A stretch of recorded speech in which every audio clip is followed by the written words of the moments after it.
இந்த பொண்ணோட பேரு காந்தா. இவ ரொம்ப அழகா நாட்டியம் ஆடி ஊர்ல உள்ள பெரிய பணக்காரங்களை எல்லாம் இவளோட கைக்குள்ள போட்டு வச்சுக்கிற வேலையை பார்த்துக்கிட்டு இருந்தா. அந்த ஊர்ல ஒரு பெரிய துரையான மோகன் சுந்தரம் வெளிநாட்டுல இருந்து ஊருக்கு வந்தாரு. ஊர்ல உள்ள எல்லாரும் இவரை வரவேற்க வந்திருக்காங்கன்னு சொல்லி இவர் ரொம்ப சந்தோஷமா போயிருப்பாரு. ஆனா அவரோட ஃப்ரெண்டு கம்பெனில எல்லா தொழிலாளிக்கும் வேலை இல்லாத எல்லாரும் ரொம்ப கஷ்டத்துல இருப்பாங்க. அதை பத்தி பேசுறதுக்கு தான் இவரோட ஃப்ரெண்டு இவர் இங்க கூப்பிட்டுருப்பாரு. ஆனா அவருக்கு அது சுத்தமா பிடிக்காது.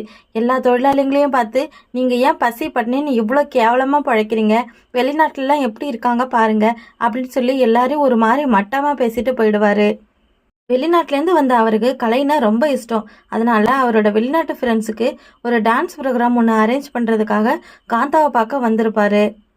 வந்த இடத்துல காந்தாவை பார்த்துட்டு, உனக்கு கலைனா ரொம்ப பிடிக்கும், எனக்கு கலையை ரசிக்கிறதுனா ரொம்ப இஷ்டம், நம்ம 2 பேரும் சேர்ந்து ஒரு பெரிய புரட்சியை உண்டாக்கலாம்னு சொல்லி அவகிட்ட ஒரு மாதிரி பேசி வந்தவங்களுக்கு அவ மூலியமாக ஒரு டான்ஸ் ப்ரோக்ராம் அரேஞ்ச் பண்ணாரு. டான்ஸ்லாம் நடத்த முடிஞ்ச பிறகு அவர் காந்தாவை கூப்பிட்டுக்கிட்டு அவள் தங்கி இருக்கிற இடத்துக்கு போவார். அப்போ காந்தாவை பார்த்து, வெளிநாட்டில் நான் போகாத இடமே கிடையாது, ஏறாத மேடை கிடையாது, எல்லா பொண்ணுங்களும் என் கூட டான்ஸ் ஆடியிருக்காங்க, எனக்கு ஆனால் அதெல்லாம் பிடிக்கல, இங்கே நம்ம நாட்டில் நம்ம கலையை வளர்க்கணும், நம்ம கலையை எல்லாருக்கும் கொண்டு போய் சேர்க்கணும்னு சொல்லிட்டு அதுக்கு நீயும் நானும் சேர்ந்து இருந்தால் தான் நல்லா இருக்கும்னு 2 பேரும் பேசிக்கிட்டு இருப்பாங்க. காந்தா கூட பேசிக்கிட்டு இருக்கும் பொழுது அங்கே ஒரு குஷ்டரோகி வந்துடுவார்.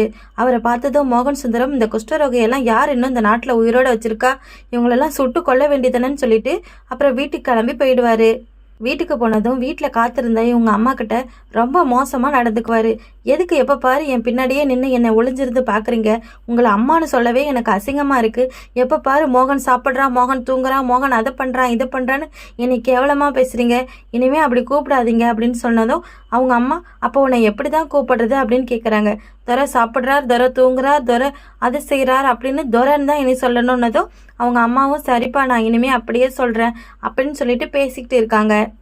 2 பேரும் பேசிக்கிட்டே இருக்கும்பொழுது அவங்க அம்மா எதுக்கு இங்கே வந்தாங்கன்னு அவர் கேட்கும்போது, உன் கல்யாண விஷயமா பேசுறதுக்கு வந்திருக்கேன் அப்படின்னு சொன்னாங்க. அப்பா அவர் சொல்லுவார், எனக்கு கல்யாணம் பண்ணுறதுக்கு ஏற்ற பொண்ணு இந்த இந்தியாவிலே கிடையாது, நான் ஃபாரினில் ஒரு பொண்ணை லவ் பண்ணுறேன், அவளை தான் கல்யாணம் பண்ணிக்க போகிறேன்னு அவங்க அம்மாட்ட சொல்லுவார். அவங்க அம்மா, உன் மாமா பொண்ணு சந்திரான ஒருத்தி மூக்கு மொழியுமா அழகாக இருக்கா, அவளை தான் நீ கட்டிக்கணும்னு பிடிவாதமாக சொன்னாங்க. எதையுமே காதில் வாங்காமல் போயிடுவார்.